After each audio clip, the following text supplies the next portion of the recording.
I'm just would like to not be dead by the time we go to Mars. That's my aspiration here. So if it's taken us 18 years just to get ready to do the first people to orbit, we better improve our rate of innovation or, based on past trends, I am definitely going to be dead before Mars. Well, Elon Musk is now the richest person on the planet. More than half the satellites in space are owned and controlled by one man. Well, he's a legitimate super genius. I mean, legitimate. He says he's always voted for Democrats, but this year it will be different. He'll vote Republican. There is a reason the U.S. government is so reliant on him. Elon Musk is a scam artist, and he's done nothing. Anything he does is fascinating to people.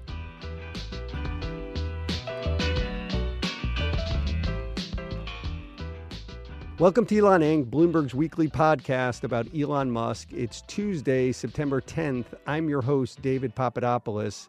Today, we're going to talk about a report that Elon is apparently planning a deal between xAI and Tesla, wherein the car maker will get access to some of xAI's technology and resources, and xAI will get lots of cash that it very desperately needs. Now, it's not the first time that the boundaries between Elon's companies have been blurred, and it most certainly won't be the last. We're going to dive into the ramifications of all of that, and then we're going to be taken to Mars by our co-host Dana Hull and New York Times reporter Kirsten Grind, who will talk all about Musk's grand interplanetary dreams. So we're going to get right into it with our regulars. Dana, hello. Hey, David. And Max Chafkin. Max. Hey, David. How you guys doing? Okay, Dana, tell us a bit about this deal that Tesla is apparently striking with xAI, as reported by our colleagues over at the Wall Street Journal. Well, to be clear, I don't think there's a deal yet. So over the weekend, the Wall Street Journal reported that xAI, which is one of Elon's 6 companies, the newest, the startup, discussed a deal where it would get revenue from Tesla and would help develop features for Tesla, like a Siri voice assistant for the cars and maybe the software for Optimus, the robot. And the story kind of read to me like someone had gotten a hold of a pitch deck to xAI and that this was a pitch to xAI investors. But then Musk kind of refuted the story in part and said, we don't need to license the software. And my companies all talk to each other, but there's not really a deal in place. So it's hard to know exactly what's going on. He at one point eked that the journal is, quote, talking nonsense. But to your point, it does seem like the journal sourcing is pretty good here. So Tesla is going to maybe strike a deal with xAI to help develop full self-driving. And according to the piece, it could even be a 50-50 revenue split between Tesla and xAI. Seems a little generous for xAI. I mean, it seems wild. The whole thing here is that self-driving is going to be this huge revenue generator for Tesla. Tesla has been spending and has said it's going to spend, huge sums of money, building data centers and hiring software developers. And the idea that the company would give, half of what is projected to be, now you can quibble with those projections, or more than quibble, like a huge revenue stream. It's nuts. It's going to be read, at least by some investors, the grumpy Tesla investors, as a bailout. Or if not a bailout, at least a means to help xAI, make the kind of investments it needs to make. AI is a very capital-intensive industry, is it not? If we take the journal's reporting seriously, which I do, this is actually the second sort of way that Elon Musk has floated sharing revenue from Tesla, which has a ton of cash, back to xAI, which needs cash because, as you say, buying these GPUs, these incredibly expensive graphics chips, which are necessary to train AI algorithms, costs a lot of money. And right now, there's no revenue. xAI has no revenue beyond Grok's not cranking out revenue? I mean, they're including this as a feature for Twitter, Twitter premium subscribers. I don't know how important it is. I don't know what percentage of Twitter premium subscribers are there because of Grok. I know our producer Magnus definitely is, but others, right. I think I don't. There are questions. I don't know that that's a huge revenue stream, but Dana, that thought that this, reeks a bit of a bailout of some sorts, or certainly Musk's, the cash cow of his empire, which is Tesla, helping a weaker part of the constellation.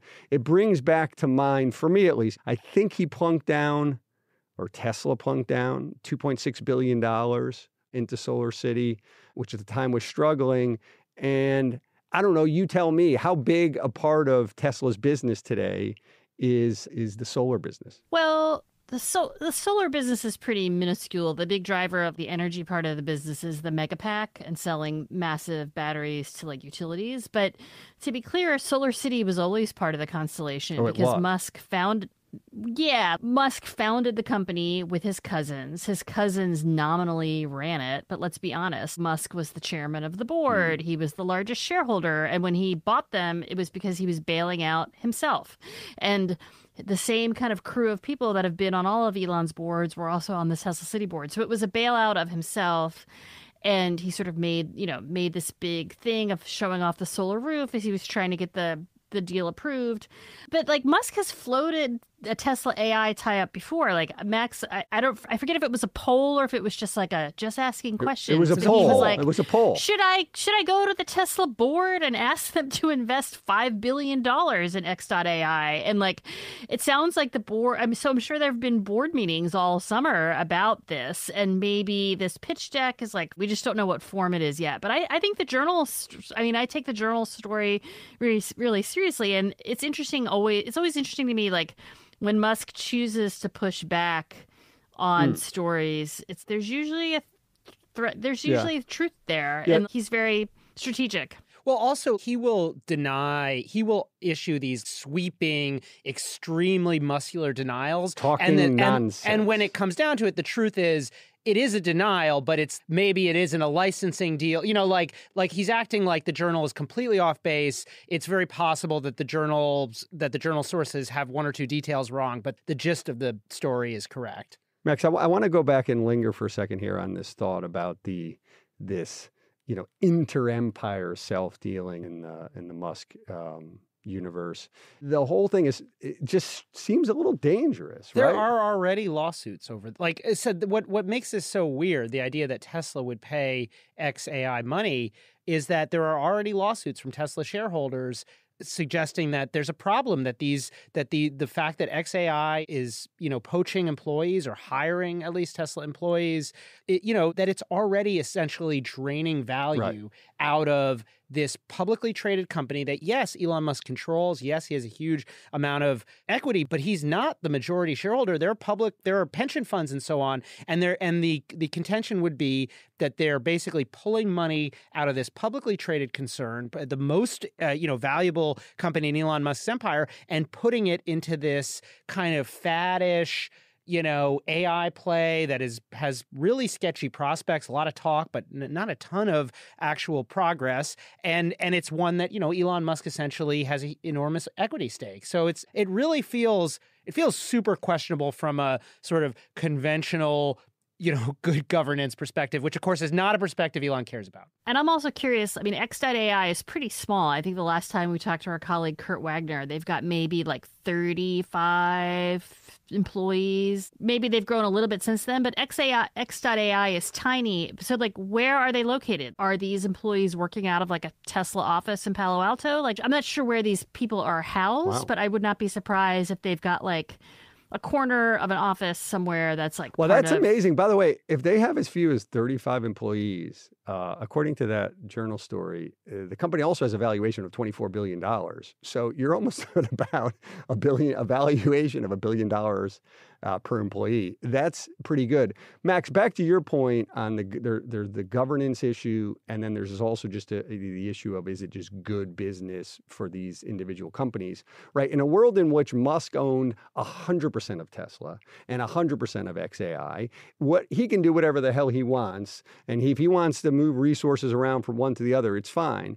But that, as you're saying, is not the case here. So when you are draining resources from one company, Tesla, that is publicly traded and has all sorts of shareholders all over the world, yeah, you are setting yourself up for potentially legal trouble. And, as you said, there already is a lawsuit that's been filed. And I suspect if this deal really does go through,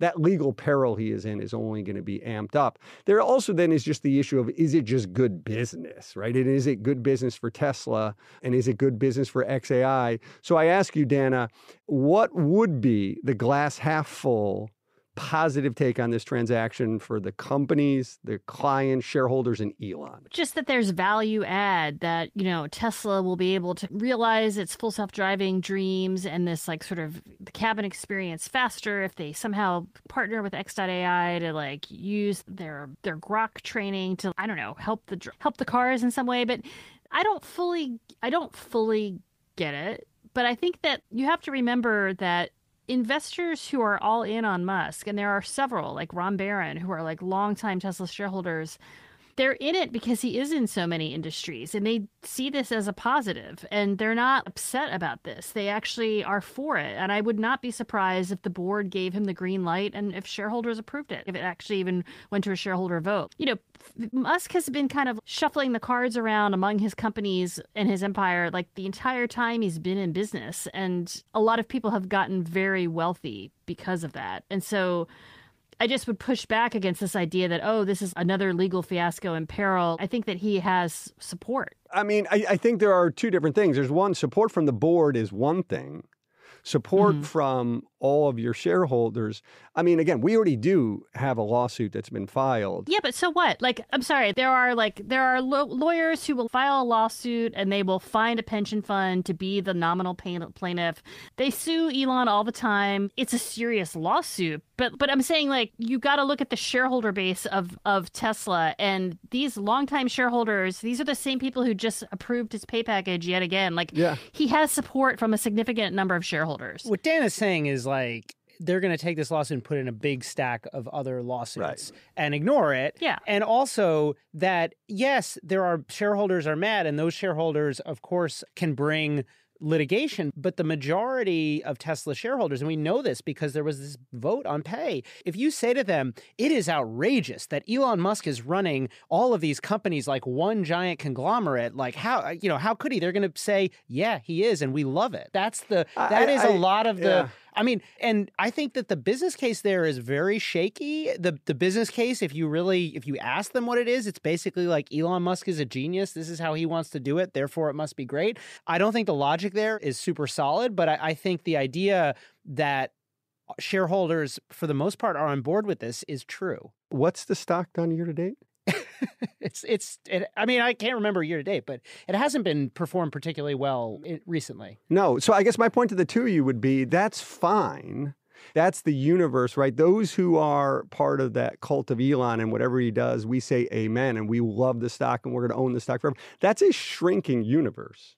And they are indeed more passionate and more fanatical than ever. But, the tape don't lie. And the stock from its peak is way down. I think that some of these shareholders who are approving these things and who are sort of going along with it are doing so, and we talked about this with the pay package, partly because they feel that if they don't, that even a sort of shaky Tesla stock right now is overvalued relative to what the actual business is, the actual car company business. I'm not saying it makes sense to me. I'm not saying it's logical, but you got to keep Elon Musk happy. We've sort of bet on Elon Musk. We're all in on Elon Musk. The other thing is, I will say, if you squint, you got to come up with a business case. I think the business case is something like, these large language models are a genuine breakthrough. They are changing everything. OpenAI could be a god. It could change the world forever. And we, Tesla, will need to partner. If we want to be a state-of-the-art AI company, we will need a large language model. Hey, look, here's a large language model. And luckily, there's some synergies because our CEO happens to know some of the people who work there. And so, again, I don't find it super persuasive, but I think some version of that is probably what they're going to tell themselves. Yeah, and crazier things have happened. The last thing, startups lie all the time. Like startups that are like pitching investors. Dana hinted that this could have come in an investor pitch. They don't always tell like the most honest story. Like they're going to present the like best case scenario. So like just because some people are saying to some investors there's going to be a 50-50 split doesn't necessarily mean that is the real number. So you're saying it's going to be like 95-5. I'm saying that would be closer to my bet. Okay, very good. We will come back to this one. Max, we're going to say goodbye to you. I'm done with you for the day. I've had enough. Okay? Fair enough. Thanks for joining us. My pleasure. And Dana, on the interconnectedness of everything in the Elon universe, there was a piece done recently by the New York Times' Kirsten Grind in which she lays out fairly persuasively that ultimately every single thing, or the vast bulk of the things that the companies in Musk's empire do, are all about getting and colonizing Mars. So there are like few bylines that kind of always give me anxiety when I see them. And one of them is Kirsten's. She's just like this great investigative reporter. She used to work at the Wall Street Journal. She recently joined the New York Times. And, you know, the Musk news cycle moves so fast and furious. And in July, she just did this big feature where she really drilled into like, okay, what exactly are the Mars colony plans? Forget about the rocket that's going to take them there. Like, what are the plans for the civilization? And she just got some great details. And it was a fascinating read. And I'd never met or talked to Kirsten before, but it was super fascinating to just chat with her about reporting and what it's like to report on Elon's companies and what she found out. Yeah, I thought it was fantastic. I think our listeners are going to love it. Well, thank you. My big overarching takeaway was life on Mars seems a little bleak. I got no oxygen and lots of impossible burgers. Sounds like a hoot. Let's listen to the interview. Thank you so much for joining us. Oh, thanks so much for having me. So Elon Musk has always been obsessed with colonizing Mars. The whole point of SpaceX is to make life multiplanetary. But your tremendous July feature in the New York Times really makes it clear that there's been a shift towards civilization planning. So start from the beginning. Like, how did you kind of get onto this particular rich and very illuminating vein of reporting? Yeah, thanks, Dana. So I have for a long time wanted to look deep into these Mars plans because, as you know, it's something that Elon is always talking about on X, in speeches, all of this. So I wanted to understand two things. Like, first of all, how legit is this? And then second of all, we've heard a lot, obviously, about SpaceX sending rockets into space. But I wanted to know, is there actually plans for the city that we are allegedly all going to be living in? And sure enough, I found out, yes, they are quietly designing and kind of testing some of these city plans at SpaceX as we speak.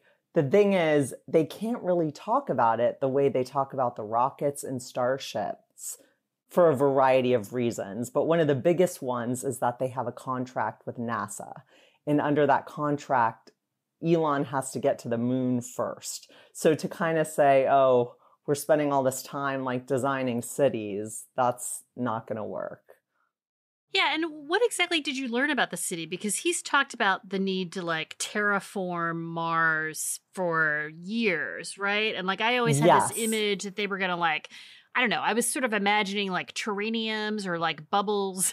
And then I was trying to figure out like, how are they going to breathe up there? And then terraforming Mars and Mars being this fixer-upper of a planet is something that Musk has consistently said for 2 decades. But it sounds like you got like deeper into actual designs and engineering for like what this civilization is going to look like. So what I did, I approached it 2 ways. First of all, I did go back and listen to an enormous number of, I won't even bore you with how many podcasts, appearances, X posts that he's written about There's Mars a lot. to see what he has said. Yes, there's quite a trove. lot. Yes. So I have heard some of the terraforming stuff as well, yes. But what I really wanted to do is talk to some of these SpaceX guys, right? Which, as you know, is incredibly hard to do because it's very hard speaking to anyone at any of Elon's companies or in his universe. But so what we spoke about the most when I reached people close to the company was I was really drilling down specifically on, let's not talk about what the plan might be for terraforming in 40 years or something. Like, what does he think is going to happen soon? Soon, in quotes, right? And so yeah, there's time and there's Elon time. Exactly. Well, we should definitely talk about that. But what I learned was more about kind of these city plans that workers at SpaceX are kind of constantly updating based on ideas and plans coming in from throughout the universe of SpaceX. And so they have kind of an idea for how the cities will be laid out with a giant dome and domes around them. But what they're focusing on now is kind of how they would get food up there or how they would handle medical emergencies or procreate. And so there's so many more details like I wish I had, but I don't, except to say this is kind of what they're like looking at right now. So one of the great details in your story is this idea of Starship as a kind of Noah's Ark, carrying plants and animals on this initial voyage, and then they get there, and the residents build these greenhouses. And you wrote that SpaceX actually has a partnership with Impossible Foods to like provide, which is this plant-based alternative meat company, to provide the food, not just in SpaceX's corporate cafeterias, but to test the products and maybe be like a protein source for Mars. Like, what else did you learn about the Mars colony diet and how did you get on that great detail? So I really wanted to understand. I mean, I kept thinking about this in terms of if I was going to go to Mars with my family, what would we be doing there? So yeah, I kept asking about the food. To be honest, the food is one where I think they have not spent as much time on. Like they are thinking of like protein sources like Impossible Foods and how they would kind of start these series of greenhouses up there that we would all, whoever goes up there would be drawing from eventually. But I just want to interject to say, like, a lot of this is still going to take an enormous amount of time. I mean, they would be bringing food and seeds and all of this in Starship. But then once you get to Mars, I mean, it's going to take a decade or more to really have greenhouses that are sustaining an entire population, right? At least that's what a lot of the experts were saying to me. Did you get the sense that any of this civilization was going to be built underground because there is no air? I did, yes. The way I was kind of envisioning it is we would all be in these kind of smaller domes, but half of the habitat, if you will, would be kind of underground to protect from it. And then you would kind of come up into this little dome. At least that's how people were describing it to me. That's amazing. One of the other wonderful things about your piece is that you kind of walked through how Mars is the grand vision that Elon has had for decades, but all of his other companies kind of play a role. The Boring Company could build tunnels. You know, back in 2018, Gwen Shotwell told CNBC, I think the Boring Company could be the way that we house people on Mars. That's right. I mean, that is exactly why I actually wanted to pursue this, because sometimes I think when you look at what Elon Musk is doing, it can be confusing to be like, why is he in this area? Why is he in that area? And I just kept having people tell me, like, the common link is Mars. Like, they can all add to his Mars plans. So the Boring Company, that's a great example. So the tunneling is, of course, what would need to be done on the surface of Mars to build the city and build these habitats.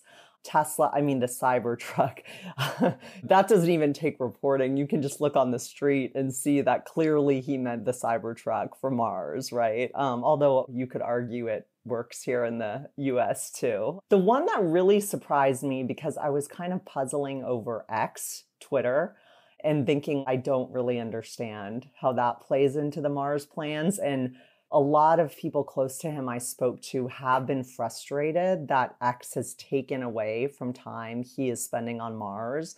But he has told people that the polls he runs on X and how he kind of asks, should I reinstate this account or should I do this and that? He's thinking about, or at least this is what he's told people, how he could run a citizen-led government on Mars. So taking out all the representatives, the senators, all of this, and just kind of putting the vote to the people, basically. So even X, he has that in mind, for sure. Right. He wants to build a civilization that is self-governed, basically. That's right. But I don't think I put it in the piece. So he is hoping that he will not have the only city on Mars, right? He's kind of hoping down the line, others, other countries, other players will also kind of build civilizations up there. It's just he's the one that is kind of the most focused on it at the moment. What is your latest understanding about the timeline? Because it seems like with everything with Elon, like the timeline gets accelerated. And yes. For those of us who have been covering him for a long time, he's often very late on his timelines. Yes. To his credit, he often does eventually meet these very aggressive timelines, but they're just people within his companies talk about Elon time. But Mars, I mean, it seems like things are accelerating. Like he used to talk, like does he want to be there? What's the latest? He wants to be there in 10 years? So I was surprised about this because, again, I went back and looked at everything he had said. So back 10 years ago, he was kind of giving this 40-year kind of timeline for a civilization. So in his head, a civilization is there when you have 1 million people. So that timeline, that earlier timeline, is more kind of in line with what NASA is saying. However, in April, he gave a speech to a bunch of SpaceX employees in Boca Chica and said that he expects in 20 years, we will have 1 million people living on Mars. Now, I have to tell you that I spoke to many experts for this story, and almost no one thought that was possible. NASA doesn't even think they're going to land one person on Mars until like 2040. So the fact that we haven't even been there now, but he thinks that we might have 1 million people there in 20 years is a pretty ambitious, let's say, timeline. Yeah. And even internally, here's the interesting thing. I asked a lot of these people about it. Do you guys really think that you're going to get there in 20 years? No one really believes that. They're like you said, that's Elon time.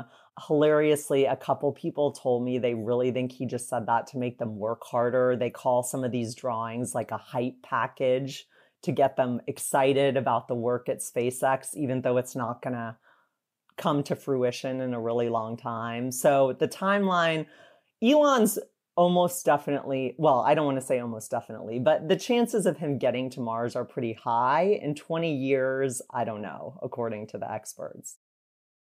So on the one hand, he's kind of accelerated the timeline, but on the other hand, he's always been pretty upfront about how hard it's going to be to actually do this. And he admits it's not going to be easy and that people are going to die traveling there, and that's why he doesn't want to be on some of the first ships. Honestly, a bunch of people probably will die in the beginning. It's volunteers only. How is that going to work? Volunteers only? Like you sign up on X? Yeah, I'll go to Mars. Do you get any training? Where do they expect to get these 1 million people from? Oh my gosh, I know. I thought about this a lot too. So first I was asking the SpaceX workers, like, are you going to go? Like, is there some VIP system where if you work at SpaceX, you can sign up? I don't know about the VIP system, but definitely a lot of them want to go. And that was another thing I just heard so much about is how much people join SpaceX for this Mars colonization plans. I mean, we hear Elon talk about it a lot, but to hear it from like the people on the ground floor, they believe in this. One thing I didn't get into, but which is important to this who's going to go thing, is it's going to be expensive. If he is lucky, and he has said he wants to get the cost down where per person, it would basically be the cost of buying a house. not in San Francisco, buying a house. I'm thinking in, of like $1 million California house. Yeah, like think about like $300K or something. That is like his ideal. I have no idea if he's going to be able to get it down that much. So some of it would be really who can afford to go, right? But that is also kind of a problem because you don't just want high-end travelers. And this is like, I'm sorry, I don't know enough about like orbits, but this is like a one-way ticket, right? Isn't the whole problem with Mars is that it's like really freaking far away, and like the way the orbits work is that like it's only close to Earth like once every, I don't know, was it every 2 years? You can't like go on a regular basis. It's every 2 years, right? Totally. It's so every 2 years. Yeah. And then you can't really come back. I mean, I guess if he was really able to get it like a taxi, quote unquote, but even so, every 2 years takes 9 months to get there. I mean, Mars is 140 million miles from Earth, right? So you can't just be like, oh, this sucks, I'm going to take an Uber home. Like, you're on Mars. For 2 years. Yes. Right. And I'm thinking like with no protein. I'm just like imagine the protein thing. Well, and no Impossible Foods. Another question about the funding for all of this. You sort of very astutely noticed that during the Delaware Chancery Court trial about Musk's pay package, he made it clear that part of the reason why he deserved and wanted this money was that it would help to fund the Mars ambitions. But why is that money so significant for Elon personally in terms of realizing this vision? He basically, and pretty much everyone around him, his friends, Tesla board members, talked about how the whole reason Elon collects any pay at Tesla or anywhere is to fund these Mars plans. So that is like his number one goal, basically. So if we take him at what him and all those others are saying, yes, that is what he is planning to use that money for. And I don't know specifically how that money would be funneled. But another thing, just back to the timeline for a second, like a lot of, I can't overstate, as I was talking to people, a lot of them feel like X. And it's funny because this story came out, I think, right around the time he was suddenly going full bore on the politics front. So I wasn't really asking people about the political angle, but everyone really thinks he's being too distracted and that he needs to focus more on Mars. Well, it's funny because I think a lot of Tesla customers and employees would say the same thing about his lack of focus on Tesla, particularly since he bought X. Yes. When it comes to Mars, he's also talked about it could be an Earth-like planet. We could bring the life from Earth, and then we could extend life from Earth to Mars. The other thing that I'm super fascinated by is Musk's focus on fertility. And we've written a lot of stories about how he is funding fertility research at the University of Texas at Austin. He has at least 12 children, many of them by IVF. He is very much a pronatalist who's constantly worried about population collapse. And at first I thought, okay, he's worried about population collapse because all capitalists want to make sure that there are future consumers for their products, and fertility rates are declining in the United States and much of the West. But then I was wondering, maybe this is all just about Mars too. Like, he wants there to be more people for this new colony on this other planet. I haven't connected quite that far yet, but I mean, was there anything about his natalism, population collapse, fertility obsession in your discussions? It's so funny you say that because that is literally exactly what I went into this thinking. I was like, this is related to his fertility push here in the US. Exactly the same thoughts.